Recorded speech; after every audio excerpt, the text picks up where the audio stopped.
આજે રાજકોટમાં નહીં મળે બહારનું જમવાનું। તમામ રેસ્ટોરન્ટ, બેન્ક્વેટ હોલ અને હોટલો આજે બંધ રહેવાની છે। કોર્પોરેશનની મનમાની સામે એક દિવસનું બંધ પાડવામાં આવશે। ફાયર સેફટીની કાર્યવાહીને લઈને વેપારીઓ વિરોધ નોંધાવવાના છે। આડેધડ સીલિંગની પ્રક્રિયા હાથ ધરાઈ હોવાનો આરોપ છે। નોટિસ આપ્યા વગર જ એકમોને સીલ કરાયાનો આરોપ લગાવવામાં આવી રહ્યો છે। એટલે કે આજે હવે જે હોટલો છે તે બંધ રહેવાની છે, રેસ્ટોરન્ટ પણ બંધ રહેવાની છે અને બેન્ક્વેટ હોલ છે તે પણ આજે બંધ રહેવાના છે। તો આજે રાજકોટમાં બહારનું જમવાનું નહીં મળે, કારણ કે તમામ રેસ્ટોરન્ટ, બેન્ક્વેટ હોલ અને હોટલો બંધ રહેવાના છે। કોર્પોરેશનની મનમાની સામે હવે વેપારીઓ છે તે એક દિવસનું બંધ પાડવાના છે। ફાયર સેફટીની કાર્યવાહીને લઈને વેપારીઓ વિરોધ નોંધાવવાના છે।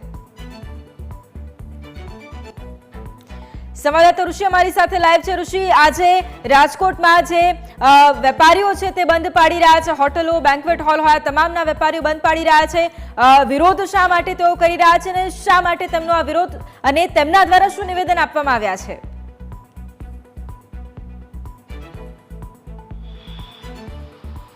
રાજકોટ મહાનગરપાલિકા દ્વારા ટીઆરપી ગેમ ઝોન અગ્નિકાંડ બાદ રાજકોટની હોટલ રેસ્ટોરન્ટને આડેધડ સીલિંગ કાર્યવાહી કરવામાં આવી। તેના વિરોધમાં આજે રાજકોટમાં 22% જેટલા જે હોટલ રેસ્ટોરન્ટ હજુ પણ સીલ છે અને હાલ અત્યારે તમામ 1000 જેટલા હોટલ રેસ્ટોરન્ટે બંધ જાહેર કર્યું છે। હું તમને રેસકોર્સ રિંગ રોડ પરના આ દ્રશ્ય બતાવી રહ્યો છું, જ્યાં મોટે ભાગે હોટલ રેસ્ટોરન્ટ આવેલી છે તે તમામ હોટલ રેસ્ટોરન્ટ બંધ છે। જોકે હોટલ રેસ્ટોરન્ટ માલિકોમાં પણ બે ફાટા હોય તેવી પરિસ્થિતિ છે। અમુક વિસ્તારોમાં હોટલો ખુલ્લી પણ છે, કારણ કે તેઓ કહી રહ્યા છે કે અમારા ધંધામાં કાંઈ તકલીફ પડી નથી તો અમે શા માટે બંધ કરીએ। પરંતુ મોટે ભાગે એટલે કે 80% જેટલા હોટલ રેસ્ટોરન્ટો આજે બંધ છે। રાજકોટ વાસીઓ વહેલી સવારે નાસ્તાથી ટેવાયેલા છે અને બપોરે બહારનું જ જમવાનું મોટે ભાગે તે લોકોને હોય છે, પરંતુ આ જે હોટલ રેસ્ટોરન્ટ બંધ છે એટલે આજે આખો દિવસ તેમને બહારનું જમવાનું નહીં મળે તે વાત તો સ્પષ્ટ છે।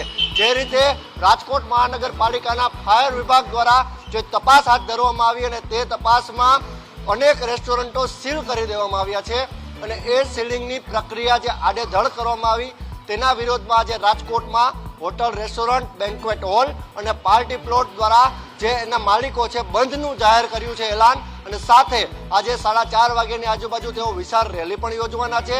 ખાસ તેઓ કહેવા માંગે છે કે ખોટી રીતે જે સીલ કરાયેલી હોટલ રેસ્ટોરન્ટ છે તે તમામ સીલ ખોલી દેવામાં આવે। જી બિલકુલ, આભાર ઋષિ, તમામ જાણકારી